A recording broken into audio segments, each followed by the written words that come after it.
Chairman Peoples Party Bilawal Bhutto Zardari जो कि workers को मुतहरिक कर रहे हैं, अवाम को मुतहरिक कर रहे हैं इलेक्शंस के सिलसिले में, और काफ़ी मेहनत वो कर रहे थे, अपने आप को इंट्रोड्यूस करवा रहे थे नौजवान वज़ीर आज़म के तौर पर, अपना तजर्बा बता रहे थे।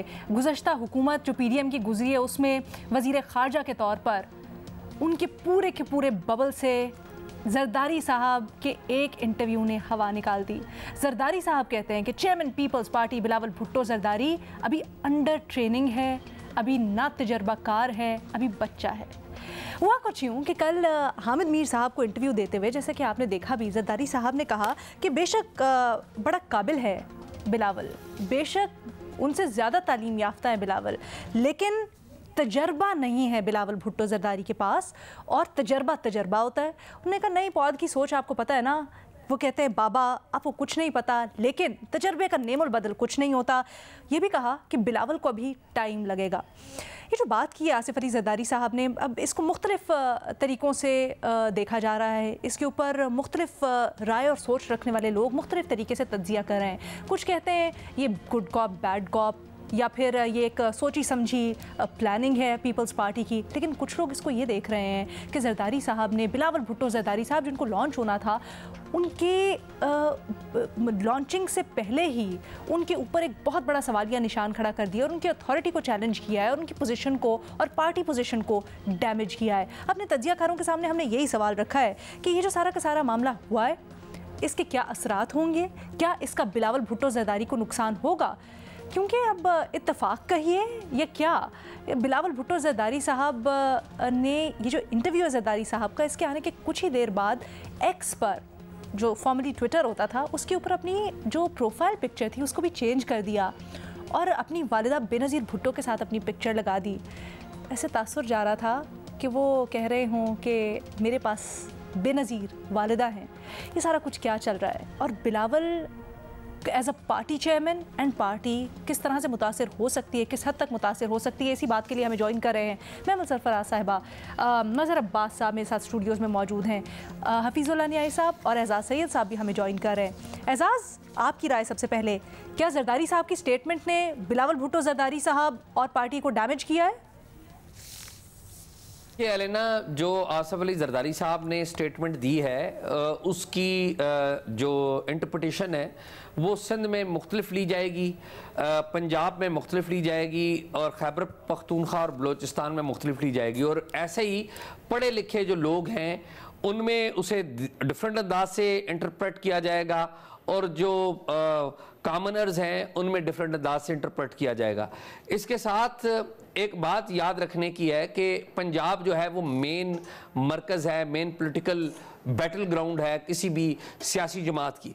और पंजाब को जीतने के लिए जो आसिफ अली जरदारी साहब और बिलावल भुट्टो साहब के दरमियान एक जो रिफ्ट नज़र आनी चाहिए वो है। और क्यों? इसकी बैकग्राउंड ये है कि जो आसिफ अली जरदारी साहब का जो इमेज है पंजाब में और कुछ पार्ट्स ऑफ सिंध में, वो इतना अच्छा इमेज नहीं है। वो इमेज दुरुस्त है या गलत है, ये एक अलग डिबेट है। आसिफ अली जरदारी साहब को किन नामों से याद किया जाता है, मिस्टर 10% और तमाम चीज़ों के बादशाह, और बहुत सारी उनके नामों के साथ कंट्रोवर्सीज को जोड़ा गया है और जुड़ी हुई हैं। यानी कि मीडिया ने उनको इस तरीके से पेंट किया है कि जिस तरीके से वो एक विलन है। पंजाब के अंदर पीपल्स पार्टी की जो हुकूमत थी 2008 से 2013 तक, उस हुकूमत के बाद पूरे पंजाब में एक थिंकिंग थी या थिंकिंग आज भी है कि पीपल्स पार्टी को शायद जुल्फकार अली भुट्टो नहीं मार, ज़ियाउल हक नहीं मार सके, और पीपल्स पार्टी का जो नुकसान आसिफ अली जरदारी ने किया है 2008 से 2013 की जो हुकूमत है उसके दौरान। अब मैं आपको एक वाकया बताता चलूं कि किसी ज़माने में, ये 2010-11 की बात है, ये जो एतजाज़ हसन है, चौधरी एतजाज़ हसन, इन्होंने ब्रिगेडियर एजाज शाह से मुलाकात की थी, जो उस वक्त IB चीफ के ओहदे से कुछ ही अरसा पहले रिटायर्ड हुए थे। और ब्रिगेडियर एजाज शाह से इन्होंने लाहौर में मुलाकात की और गपशप इन दोनों के दरमियान हुई। तो जो एतजाज़ हसन है उन्होंने कहा कि बताइए कि बिलावल को हम चाहते हैं कि लॉन्च करें और बिलावल आगे आए, तो क्या किया जाए? तो ब्रिगेडियर एजाज शाह ने कहा कि मेरे पास एक फार्मूला है, अगर आप उस पर अमल दरामद करें तो दूसरे दिन बिलावल जो है वो शोहरत की बुलंदियों पर पहुंच जाएगा और उसका अपना एक मुकाम होगा। तो चौधरी एतजाज एहसन साहब ने पूछा कि वो फार्मूला क्या है। उन्होंने कहा कि बिलावल एक तकरीर करे और उस तकरीर में अनाउंस करे कि वो अपने वालिद की पॉलिटिक्स से इत्तेफाक नहीं करता, अपने वालिद से इत्तेफाक नहीं करता, उनसे अलहदा पॉलिटिक्स रखता है और वालिद साहब को मशवरा देता है कि वो घर बैठे। और साथ ही साथ दूसरी बात ये ऐलान करे कि जो काला बाग डैम है वो बनना चाहिए। तो दो कंट्रोवर्सीज होंगी। पंजाब में ब्रिगेडियर एजाज शाह का उस वक्त ख्याल था कि पंजाब में जो लोग हैं वो आसिफ अली जरदारी साहब को अच्छा नहीं समझते, तो पंजाब की एक जो ओवरवेलमिंग सपोर्ट है वो बिलावल भुट्टो के पास चली जाएगी। साथ ही साथ खैबर पख्तूनख्वा में भी जो सपोर्ट है वो ओवरवेलमिंग बिलावल के पास चली जाएगी। कुछ हिस्सा उसकी मुखालफत भी करेगा जो काला बाग डैम का मुखालफ है, लेकिन एक कंट्रोवर्सी पैदा हो जाएगी जिस कंट्रोवर्सी के सेंटर में बिलावल आ जाएंगे, डिबेट होने लग पड़ेगी और डिबेट में बिलावल गेन करेंगे। तो एक थिंकिंग जो है वो बहुत पुरानी है और पीपल्स पार्टी के अंदर भी पंजाब के अंदर जो लोग हैं, आपको लगता है ये थिंकिंग प्रिवेल करेगी ये स्टेटमेंट के बाद और बिलावल साहब को एक्चुअली फायदा होगा? मेरा ये ख्याल है कि पंजाब के अंदर ये जो आसिफ अली जरदारी साहब ने बयान दिया है वो बिलावल को टेक्निकली वो क्रिटिसाइज कर रहे हैं और बताने की ये कोशिश कर रहे हैं कि आई एम दी बॉस। तो पंजाब के अंदर मेरे ख्याल में जो पीपल्स पार्टी है वो गेन इस तरीके से करेगी कि पंजाब के अंदर आसिफ अली जरदारी साहब का अपना इमेज ठीक नहीं है, वो ठीक है या गलत है, एक टोटल अलग डिबेट। अच्छा, ये बात बड़ी इंटरेस्टिंग है महमल एजाज की, क्योंकि जब ये जुमला जरदारी साहब का सुना ना तो I am sure you can relate to it as well. जब ये हुआ कि नई पौध, आपको पता है ना उसकी सोच क्या है, बाबा नोज ना, कहीं दिल में जाके चुबा, all of us can relate to it जो नौजवान नस्ल है। तो क्या ये वाकई में एक सोची समझी स्ट्रैटेजी हो सकती है पीपल्स पार्टी और जरदारी साहब की कि बिलावल को नौजवान नस्ल में मकबूल करने के लिए इस तरह का बयान दें, ये स्टेटमेंट्स दें, या फिर डैमेज किया है, कुछ और है?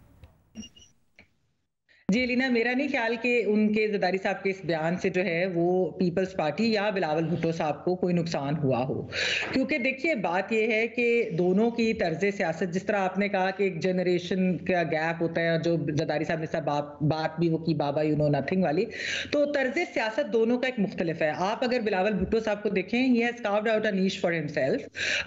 उन्होंने जो है वो एक जरा एग्रेशन वाली पॉलिटिक्स करते हैं, उनका स्टाइल फर्क है। जरदारी साहब का जरा धीमा स्टाइल है, वो जरा रिकंसिलिएशन वाला उनका एक स्टाइल है, मुफाहमत का पूरा उनका एक है, उनकी सियासत भी उस तरीके से। बिलावल भुट्टो साहब की एक वो यंग इंसान है, 35 ईयर्स के तो अभी वो है सिर्फ। और ये देखिए जो एक चीज है कि इसमें लॉन्चिंग वाली जो बात है, आपने इंट्रो में बात की लॉन्च की, अब इस वक्त बिलावल भुट्टो साहब को कोई जरूरत नहीं है, क्योंकि वो 5 साल MNA रह चुके हैं, वो 16 महीने फॉरेन मिनिस्टर भी रह चुके हैं, उन्होंने अपनी कारकर्दगी काफी दिखाई है, उनकी काफी इफेक्टिव पॉलिटिक्स भी, वोट ऑफ नो कॉन्फिडेंस भी जब PDM बनी है उनके होते हुए आया, इस तरह की चीज है।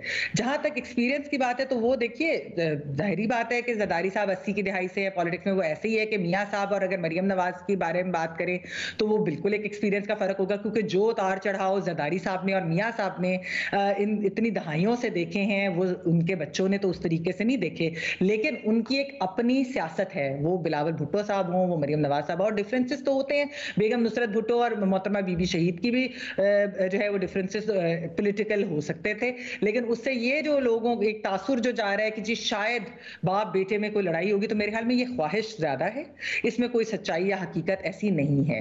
और जहां तक ये बात है कि जो जिस तरह एजाज ने भी अभी बात की, सिंध के अंदर क्योंकि पीपल्स पार्टी का एक वोट बैंक कंसोलिडेटेड है, एक सियासत उधर है, सारा कुछ है, जो आउटसाइड ऑफ सिंध है, मेरे ख्याल में बिलावल भुट्टो साहब की जो सियासत है वो उनको वाकई ही अट्रैक्ट भी करती है। लेकिन मुझे बताएं ना, बाहर वाले कैसे सीरियस लेंगे बिलावल भुट्टो, चेयरमैन बिलावल भुट्टो जरदारी को, या जैसे वो अपने आप को प्रेजेंट करते हैं वजीर आजम बिलावल भुट्टो जरदारी को, अगर वो इलेक्ट होते हैं, जब उनके अपने अब्बू ये कह रहे हैं कि वो तो ना तजर्बाकार है, अभी उसे टाइम लगेगा।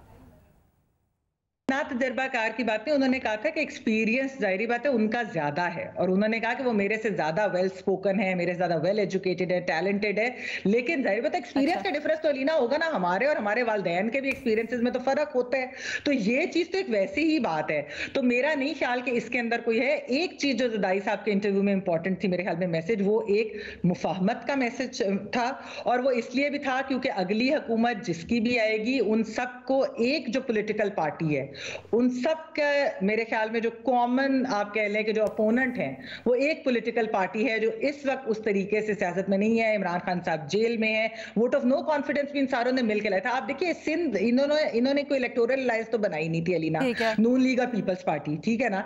इनकी एक कोलिशन गवर्नमेंट तो बनी थी, कोलिशन गवर्नमेंट तो आगे भी बन सकती है, आगे भी इकट्ठे चल सकते हैं, इलेक्टोरल अलायंस तो नहीं है। पंजाब में तो पीपल्स पार्टी ने इलेक्शन नून के खिलाफ लड़ना है ना, बाकी भी जगहों पे उन्होंने नून के खिलाफ, जहां भी नून के कैंडिडेट्स होंगे तो उन्होंने नून के खिलाफ लड़ना है। तो इसलिए जो बिलावल भुट्टो साहब जो इस वक्त सियासत कर रहे हैं वो उस लिहाज से है। हाँ, ये जरूर है कि इसके अंदर जो जरदारी साहब ने, मेरे ख्याल में ये गुड कॉप बैड कॉप नहीं होगा, ये उसी तरह है कि जिस तरह बातें होती थी कि जी नून से शीन निकलेगी। पाकिस्तान को किस तरह की सियासत चाहिए, कौन सा तर्ज सियासत इस वक्त जरूरी है पाकिस्तान के लिए? बिलावल भुट्टो जरदारी साहब का जो अपने आप को एक नौजवान लीडर के तौर पर, नई सोच के तौर पर पेश करें, या फिर जरदारी साहब जो कि ये कहते हैं कि तजर्बा होता है? तजुर्बे ने पीपल्स पार्टी को कौमी जमात से सिंध तक महदूद कर दिया। अब जो ना तजुर्बेकार है वो कोशिश कर रहा है कि पीपल्स पार्टी को जो है आगे बढ़ाने की कोशिश कर रहा है। मेरा ख्याल है जरदारी साहब के बयान ने, सिलेक्शन ऑफ वर्ड जरदारी साहब का जो है मुनासिब नहीं था। और क्योंकि अगर आप अपनी ही पार्टी के, यानी पीपल्स पार्टी के, पाकिस्तान पीपल्स पार्टी के चेयरमैन को ना तजुर्बेकार कह रहे हैं तो पहला सवाल तो आपसे बनता है कि आपने एक ना तजुर्बेकार को एक इतनी बड़ी जमात का चेयरमैन बना दिया, एक ना तजुर्बेकार को आपने MNA बना दिया, एक ना तजुर्बेकार को आपने फॉरेन मिनिस्टर बनवा दिया। मेरा ख्याल है ये सिलेक्शन ऑफ वर्ड जरदारी साहब का, और ये आज नहीं है, ये जब 2015 में बिलावल को लॉन्च किया था तो बिलावल ने बड़ी ज़बरदस्त तकरीर की थी मज़ार कायद के सामने, जिनमें उन्होंने नवाज़ शरीफ को भी ललकारा था, जिन्होंने अल्ताफ़ हुसैन को भी ललकारा था। उसके बाद जब जरदारी साहब लाहौर गए, लाहौर में वर्कर्स कन्वेंशन में वो बिलावल को नहीं ले गए साथ। वहाँ जब ये सवाल हुआ तो उन्होंने कहा कि बिलावल अभी ना तजुर्बेकार है, वही जुमला, बिलावल अभी ना तजुर्बेकार है। चलें 2015 में ना तजुर्बेकार था, आज 2023 में भी अगर आप उस ना तजुर्बेकार कह रहे हैं तो इसके माने हैं ये आप कह रहे हैं कि बिलावल नहीं ग्रो कर रहा। आप ये कह रहे हैं कि बिलावल अगर ग्रो नहीं कर रहा तो इसका ऑल्टरनेट जो है वो देख रहे हैं आप। मेरा ख्याल है जरदारी साहब ज़्यादती कर रहे हैं बिलावल के साथ। या तो वो अब आसफा की बात कर रहे हैं, इस तरह का देखें। अब वो मुझे बताएं कि बिलावल को जब वो जलसों में जाके खिताब करेगा उसको who will take him seriously, जब उनके वालिद खुद ही उसे अनट्रेंड कह रहे हैं तो उन्होंने एक तो बात तय कर दी अनट्रेंड कह के कि he is not a candidate for the prime ministership. ये तो आपने कह दिया ना, क्योंकि अनट्रेंड आदमी को तो आप प्राइम मिनिस्टर के लिए नॉमिनेट नहीं करेंगे। तो बिलावल को जब भी कोई पोजीशन मिलेगी ये ताना उसके साथ जाएगा। इसलिए जरदारी साहब ने बिलावल को डैमेज किया है, सियासी तौर पर डैमेज किया है। अब बिलावल ने इसको किस तरीके से लिया है ये हमें पता चलेगा, आगे चल के पता चलेगा। काफी बातें हो रही हैं, लेकिन शायद दुबई चले गए हैं। देखिए, लेकिन जो दो जमातों का मसला है, पाकिस्तान पीपल्स पार्टी और पाकिस्तान पीपल्स पार्टी पार्लियामेंटेरियन। 2008 में तकरीबन ये बात तय हो गई थी और तय हो रही थी कि पीपल्स पार्टी पार्लियामेंटेरियन को ख़त्म कर देना चाहिए, इसलिए कि वो 2002 के एक फार्मूले ख़ास माहौल में वो बनी गई थी, क्योंकि बेनज़ीर भुट्टो को डिस्क्वालीफाई कर दिया गया था और कोई जमात नहीं थी पार्टी, तो लिहाजा मखदूम अमीन फ़हीम को सदर बनाया गया और पाकिस्तान पीपल्स पार्टी पार्लियामेंटेरियन के नाम से लॉन्च हुई 2008 में जब वो हुआ। और अब क्योंकि पाकिस्तान पीपल्स पार्टी का तलवार का निशान वापस मिल गया है सही पीपल्स पार्टी को, तो ये बात हुई, लेकिन उसको फॉर द टाइम बीइंग जो है छोड़ दिया गया।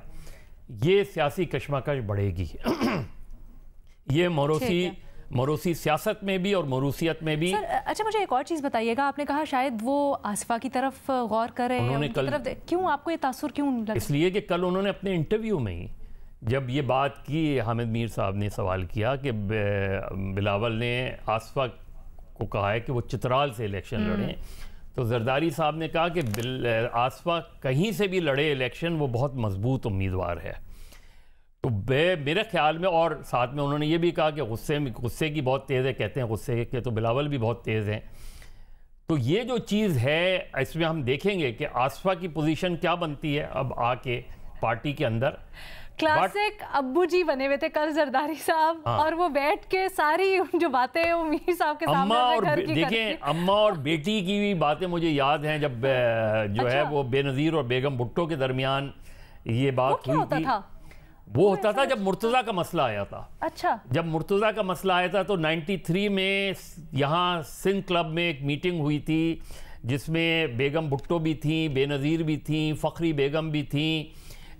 सब ने ये तय किया, बेनज़ीर ने कहा 93 में कि अभी ना लाएं, मुर्तज़ा को कहें, मैं मशवरा दे रही हूँ मुर्तज़ा को, वो इलेक्शन लड़ रहे, पार्टी से इलेक्शन लड़ रहे, अपने कुछ लोगों को लड़ा दे, लेकिन पाकिस्तान ना आए। अच्छा। और अभी ना आए पाकिस्तान, मैं प्राइम मिनिस्टर बन जाऊं, उसके बाद हालात देख कर आए।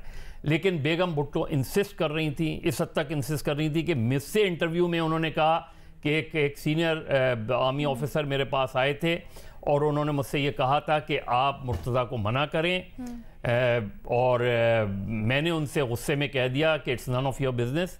तो उन्होंने कहा then we will not take the responsibility.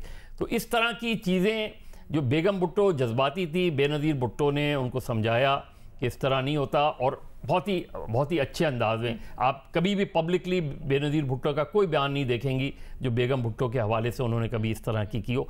Even जब इलेक्शन कैंपेन में वो मुर्तज़ा के लिए बाकायदा अपना दुपट्टा सामने रख के मुर्तज़ा के लिए वोट मांग रही थी, उस वक्त भी पीपल्स पार्टी ने उस पर रिएक्ट नहीं किया। अच्छा, ये होता है हर जगह, इख्तिलाफ राय होता है, लेकिन मैं थोड़े से हम्बली डिसएग्री थोड़ा सा करूंगा। आप फुली डिसएग्री कर सकते हैं, हम्बली क्या फुली डिसएग्री कर सकते हैं। नहीं, आप हमारे बड़े भी हैं, हम आपसे सीखते हैं। मैं थोड़ा सा कॉन्टेक्चुअलाइज करना चाहूंगा। आप कह रहे हैं ना कि वो बीबी के और नुसरत साहिबा के इस तरह पब्लिक इख्तिलाफात नहीं थे। मेरे ख्याल में उनके इख्तिलाफात बड़े पब्लिक थे। नहीं, पब्लिकली बेनज़ीर ने कभी अपनी वालिदा को ह्यूमिलिएट नहीं किया। नहीं, ह्यूमिलिएट नहीं किया, लेकिन वो पब्लिकली इख्तिलाफ किया उन्होंने, तकरीरों में भी किया। मैं एक दो एग्जांपल भी आपको दे देता हूं, अभी बता देता हूं कि लाहौर, जो कराची में एक दो नशिस्तें थी, वहां पर जो कैंडिडेट की सिलेक्शन हो रही थी, तो नुसरत जो भुट्टो साहिबा हैं वो चाहती थी कि उन नशिस्तों के ऊपर जो कैंडिडेट हैं वो उनकी मर्जी के हों। तो बेनज़ीर साहिबा असर्ट कर रही थी, और बेनज़ीर साहिबा ने इतना असर्ट किया कि अपने साथ जो उनकी टीम में काम करते थे, जो अभी इंटरिम गवर्नमेंट में हमारे हेल्थ मिनिस्टर भी थे, उनको वहां पर से इलेक्शन लड़वा दिया, और पब्लिकली जाके कहा और जाके उनकी कैंपेन चलाई अपनी वालिदा के खिलाफ।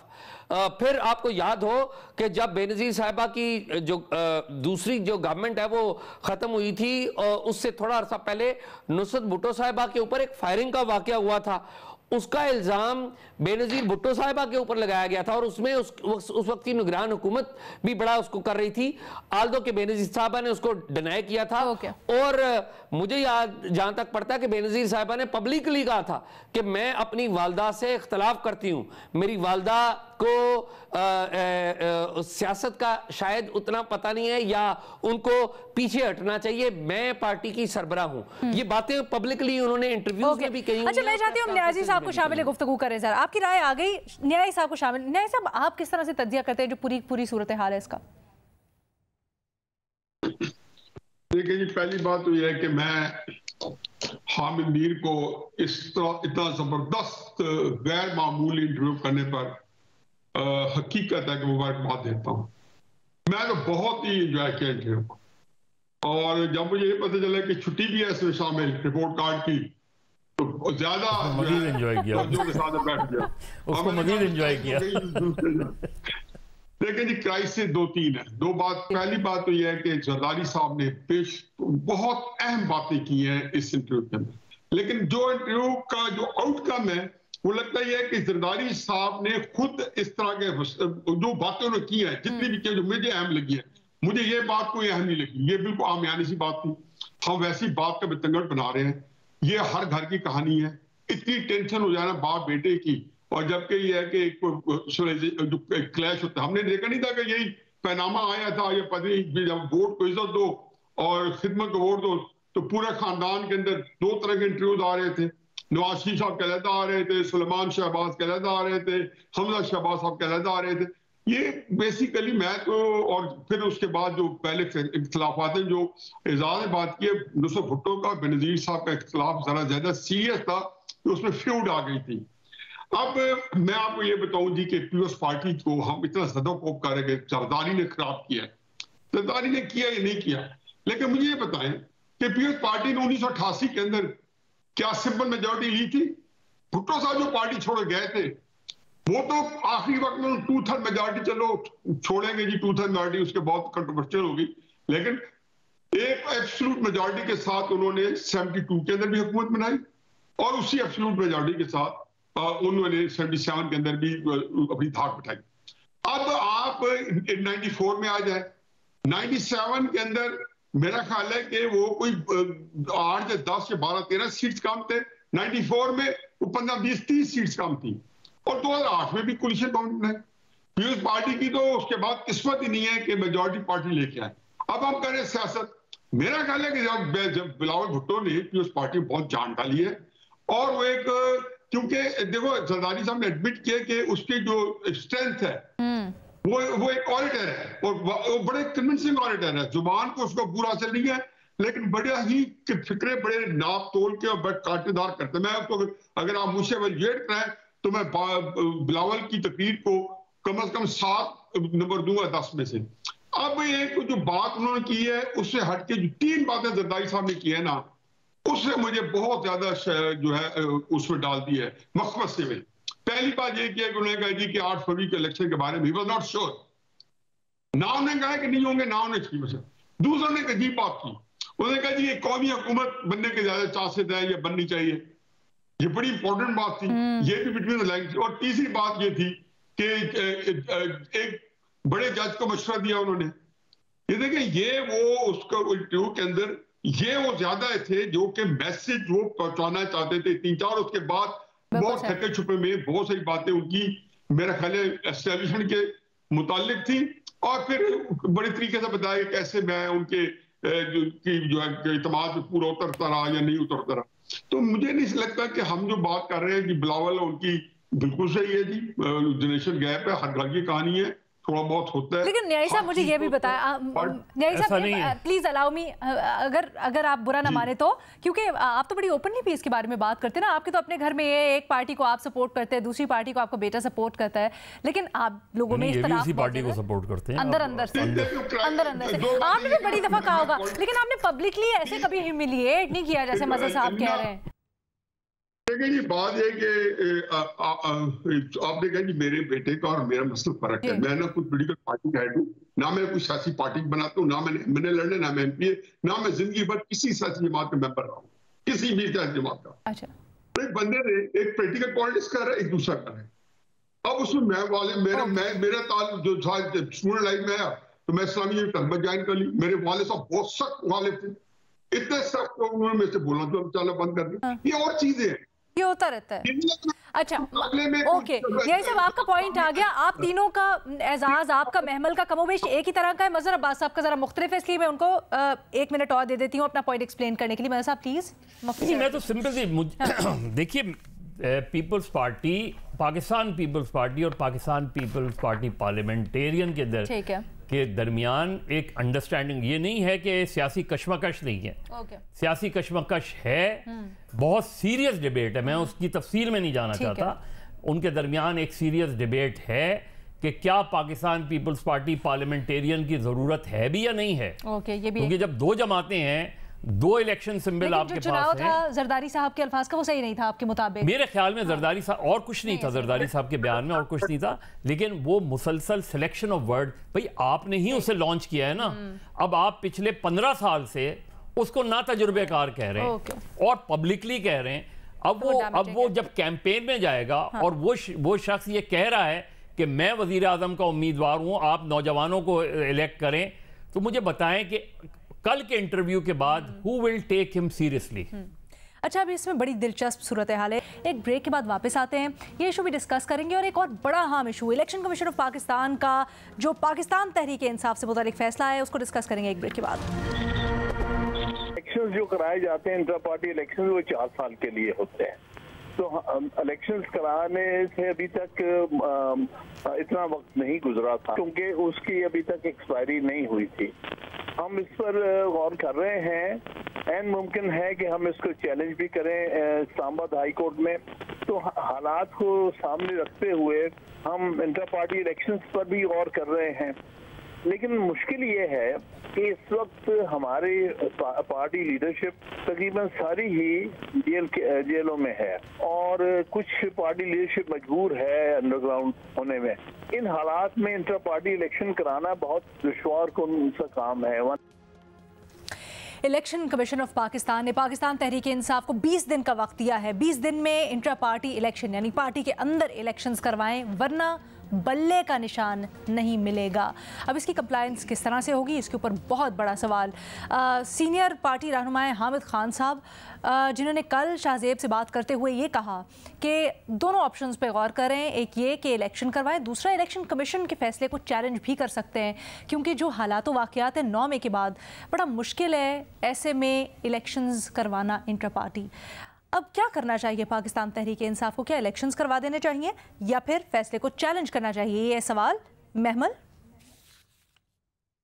अलीना, मेरे ख्याल में फौरी इलेक्शन करवाने चाहिए।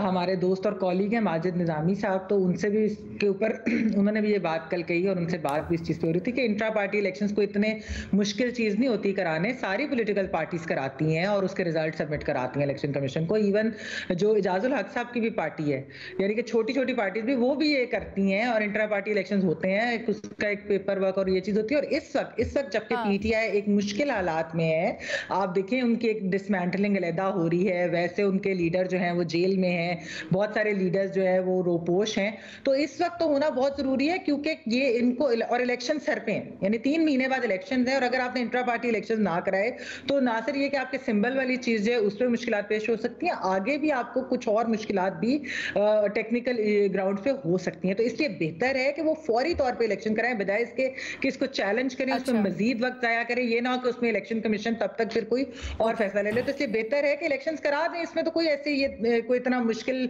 या वो वाला प्रोसेस तो है नहीं कि बहुत कोई न्याय साहब के वाकई में कॉम्प्लेक्स नहीं है, क्योंकि लीडर कौन सा बचा है? अब आधे रूपोश हैं, आधे गिरफ्तार हैं। इंटर पार्टी इलेक्शंस किस तरह करवाएंगे और फिर ऑब्वियसली टिकट्स देने का इख्तियार होगा किसका? अलीना, पहले तो एक बड़ा इंपॉर्टेंट पॉइंट जो है वो मेरा ख्याल है जो मुझे शुरू में ऐड कर देना चाहिए था पिछले क्वेश्चन में, वो रह गया है और वो एक और बहस में चले गए। मत भूलें कि पार्लियामेंट के लिए आपको MNA MPs को सिलेक्ट करना, इसके लिए बड़ा तजर्बा चाहिए। ये शायद मरियम के पास भी नहीं होगा, हालांकि उनका अमल दखल ज्यादा है। बिलावल साहब को तो सिंधी कॉन्स्टिट्यूंसी में पूरी करके दिखा दे, ये सरदारी साहब के अलावा कर ही कोई नहीं सकता। तो एक खास तनाजुर में कोई बात उन्होंने की है, मैंने तो उसी तनाजुर में ली है, तो उनका तजर्बा नहीं है। और ये उसके टाइम के साथ साथ आता जाएगा उनकी पार्लिमानी सियासत के अंदर। ये जब टिकट देने आएंगे ना KP में और मियां वाली में और मियां चन्नू में, फिर पता चलेगा कि ये कितना मुश्किल काम है। ये हर चीजें जो है ना खाली सिर्फ तकरीर करने से सियासत नहीं आ जाती। Okay sir. अच्छा, दूसरा बात यह थी कि जो हामिद खान साहब ने बात की है ना, पहली बात तो यह है कि मत भूले कि हामिद खान साहब उस ग्रुप के में ताल्लुक रखते हैं जो कि इंट्रा पार्टी इलेक्शन को तहरीक इंसाफ ने एक दफा पूरा कराया। तो वजीउद्दीन साहब की जो रिपोर्ट थी, शैम इलेक्शन कराए गए और जिसके ऊपर उनको पार्टी से निकाला गया या छोड़ना पड़ गया या उनको पार्टी के से उनको पर्सनल नॉन ग्रेटर बना दिया गया। वो इनफैक्ट हामिद खान साहब और वो एक ही पेज पे थे, उन्हीं की लिखी थी। फिर दूसरा इलेक्शन कराने की कोशिश हो रही थी कि तस्नीम नूरानी साहब को जब पता चला कि वही मैल प्रैक्टिस आ रही है और वो इलेक्शन कैंसिल हुआ, तो दूसरा कराने के चक्कर में थे। तो तस्नीम नूरानी साहब ने कहा कि ये भी आप बूझ करा रहे हैं, चुनाचे वो भी ना कराया गया। चलते चलते हौच पौच उन्होंने दे दिया, क्योंकि उस वक्त जो है बच्चा सका की हुकूमत थी, चमड़े के सिक्के जो चल रहे थे। तो इमरान खान साहब ने जो कुछ दिया इलेक्शन कमीशन को ने कबूल कर लिया। मुझे इतराज इलेक्शन कमीशन पे है कि अगर आपने उस वक्त ये सारा कबूल कर लिया था तो आप भी कर ले, लेकिन अब चूंकि उनकी जो है आंख का जो शतीर है जिनको वो सपोर्ट कर रहे हैं वो भी नजर नहीं आएगा, इमरान खान की आंख के अंदर से बाल जो है वो भी बाहर निकाला जाएगा। तो ये पर एक ऐसी सूरत है कि उसमें फिक्स है। लेकिन इलेक्शन जो लेटेंट स्पिरिट में जैसा इलेक्शन चाहता है वो तहरीक इंसाफ तो बिल्कुल इन हालात में नहीं करा सकेगी, लेकिन हालात 9 मई से पहले वाले तो भी तहरीक इंसाफ का जो स्ट्रक्चर है पिछले 23 साल का, उसके अंदर इतनी इंटेंट साइन। सर ये बड़ी अहम आप बात कह रहे हैं, कंप्लायंस नहीं कर सकेगी इलेक्शन कमीशन ऑफ पाकिस्तान के फैसले की। अब क्या आप ओके सर, आप क्या समझ रहे हैं, अगर वो कंप्लाई नहीं, इलेक्शन नहीं करवा सकेगी पाकिस्तान तहरीक इंसाफ, तो चैलेंज करेगी या फिर बल्ले का निशान इनके हाथ से चला जाएगा? मेरा ख्याल है चैलेंज करेगी। मैं अगर मुझसे पूछा आपने सवाल तो जी सर आपसे चैलेंज करेगी। इलेक्शन कराने की पोजीशन में नहीं है, क्योंकि जैसे ही कट का पता चलता है बल्ला इनके पास ही रहेगा सर। 2-4 खुफरू रहते आ जाते हैं, बल्ला इनके पास ही रहेगा सर। मेरा ख्याल है कि बहुत अभी ये हो भी जाए तो भी आपने देखा कि नवाज शरीफ साहब से भी सब कुछ ले लिया गया था, निशान भी ले लिया गया था और सब कुछ। मेरा ख्याल है कि जब ये लाठी मेरी है तो भैंस क्यों तुम्हारी है। ओ एजाज, ये तो पाकिस्तान के अंदर 70 साल का असूल है। एजाज अलीना, बात यह है कि इस वक्त पाकिस्तान तहरीक इंसाफ के लिए इलेक्शन करवाना वो भी बड़ा मुश्किल है और ना करवाना वो भी बड़ा मुश्किल है। दोनों पे बात करनी ज़रूरी है। पहली बात तो ये है कि पाकिस्तान तहरीक इंसाफ को इस बात का पूरा क्रेडिट देना चाहिए कि जहाँ पर हमारी जो बाकी रवायती सियासी जमातें हैं, पाकिस्तान मुस्लिम लीग नवाज, पीपल्स पार्टी, JUIF और बहुत सारी जमातें, यहाँ पर इंट्रा पार्टी इलेक्शन का कोई प्रॉपर मैकेनिज्म मौजूद नहीं था, ना है। यहाँ पर इलेक्शन नहीं होते बल्कि ताजपोशी होती है। जो पहले से लीडर मौजूद होते हैं उनके हक में हाथ कोई खड़ा कर देता है और जाके वहाँ पर इलेक्शन हो जाते हैं और वही सिलेक्शन हो जाती है। आप देखिए कि जिस तरीके से मियाँ साहब इलेक्ट हुए, यानी कि मियाँ शहबाज शरीफ साहब इलेक्ट हुए पाकिस्तान मुस्लिम लीग नून के सरबराह, फिर बाकी जमातों के जो सरबराह हैं जिस तरीके से इलेक्ट हुए मेरे और आपके सामने हैं। जो पाकिस्तान तहरीक इंसाफ है उनके ऊपर हम तनकीद करते हैं, लेकिन उनको एक क्रेडिट ज़रूर देना चाहिए कि इनका अगर आप मंशूर पढ़ें तो वहाँ पर पार्टी के सरबराह के लिए भी इलेक्शन का एक बाकायदा तरीकाकार मौजूद है और वहां पर। लेकिन क्या उसके ऊपर अमल दरामद होता है? Sorry to cut you off, क्या उसके ऊपर अमल दरामद होता है या सिर्फ वो मंशूर तक ही रह जाता है? बिल्कुल, देखिए बेशक कॉस्मेटिक ही सही, बाकी जमातों की बनिस्बत PTI के अंदर इंट्रा पार्टी इलेक्शन के जो रूल्स हैं उन पर अमल दरामद भी होता है। और आप देखिए ना, जो जस्टिस वजी हैं वो मुकाबले में खड़े हो गए थे, आपके सामने क्या हुआ था। गो के बाद में उनको पर्सोना नॉन ग्राटा करार दिया गया, लेकिन वहां पर चीफ इलेक्शन कमिश्नर होता है। आजकल जो PTI के जो चीफ इलेक्शन कमिश्नर हैं वो बैरिस्टर गोहर हैं, जो कि वकालत करते हैं, इनके वकील भी हैं। अब क्विकली दो बातें, अगर PTI इलेक्शन करवाती है, इंट्रा पार्टी इलेक्शन करवाती है, तो जाहिर है वो अपनी इंट्रा पार्टी के अंदर इमरान खान को कैंडिडेट लाना चाहेंगे, बेशक वो जेल में है, लेकिन अगर वो इमरान खान को कैंडिडेट लाते हैं पार्टी के सरबराह के तौर पर, तो आपको पता होगा कि तोशाखाना केस में वो नाअहल हो चुके हैं। उनकी सजा को हाई कोर्ट ने मुअत्तल किया है, लेकिन उनकी सजा को खत्म नहीं किया, और ये बात बाद में जाके खुद पार्टी के लिए नुकसानदेह हो सकती है। जाहिर है इस पर एतराजात उठेंगे, मुखालफिन जो है वो जाके बहुत बड़ा सवाल के निशान। फिर अगर चैलेंज करते हैं तो मैं वही अर्ज कर रहा हूं कि वो वहां पर जाके मसला होगा, और अगर पार्टी इलेक्शन नहीं करवाती तो तब भी मसला है। लेकिन मैं आपको मालूमात की बुनियाद पे ये बात बता रहा हूं कि पाकिस्तान तहरीक इंसाफ के जो वकला हैं इस फैसले को, इलेक्शन कमीशन ऑफ पाकिस्तान के इस फैसले को अदालतों में चैलेंज मोस्ट लाइकली कर रहे हैं। अच्छा ठीक है, क्या बचा पाएंगे बल्ला? वो तो ऑस्ट्रेलिया जा रहा है। अच्छा, बल्ले का वर्ल्ड कप जा रहा है सर। अलीना, मैं एक बात आपको बता दूं कि अगर पाकिस्तान तहरीक इंसाफ के पास बल्ले का निशान ना हुआ तो ये इलेक्शन इनकी कोई क्रेडिबिलिटी नहीं होगी। ये इसका ऑप्टिक्स यही होगा कि ये इलेक्शन के जो रूल्स हैं वो फेयर नहीं रहे। मुझे जाती तौर पे पता है कि जो चीफ इलेक्शन कमिश्नर जिनके ऊपर पाकिस्तान तहरीक इंसाफ के सरबराह बहुत ज्यादा तनकीद करते रहे, वो उनके बाद साथी इस हक में है कि PTI से बल्ले का निशान ना लिया जाए। लेकिन ये अलग बात है। अच्छा, कल जरदारी साहब ने भी ये कहा, वो देखते हैं इलेक्शंस में बल्ले का निशान। आप देख रहे हैं बल्ले का निशान PTI के पास इलेक्शंस में? अगर आपकी इजाजत हो एजाज, अगर आपकी इजाजत हो। मैं मजहर अब्बास साहब की राय भी शामिल बुनियाद पे एक बात कहना चाहता था। चले मजहर साहब आप इजाजत दे दें। एजाज प्लीज मुख्तसर। मैं मालूमात की बुनियाद पे ये बात बता रहा हूँ कि इस्लामाबाद में बहुत सारी जगहों पे उठते बैठते हैं हम, हमें जो मालूमात है कि शायद बल्ले का निशान शायद उसकी इजाजत हो जाए। कैंडिडेट को जो पीटीआई के जो कैंडिडेट हैं, पहली बात तो यह है कि वो टिकट नहीं लेंगे, और अगर कोई टिकट लेगा तो वो शायद कैंडिडेट मैदान में नहीं होगा। यहाँ पर ये तलवार क्या करें? यानी एजाज ये कहना चाह रहा है कि बल्ला होगा लेकिन खेलने वाला नहीं होगा उस बल्ले से। बिल्कुल ठीक ऐसा ही है सर, बिल्कुल ठीक बात। देखिए इसी वजह से मुझे पहली चीज़ ये बताएं कि इलेक्शन कमीशन ने कितनी पार्टियों के इलेक्शन के बारे में उनको इस तरह का नोटिस कभी दिया है?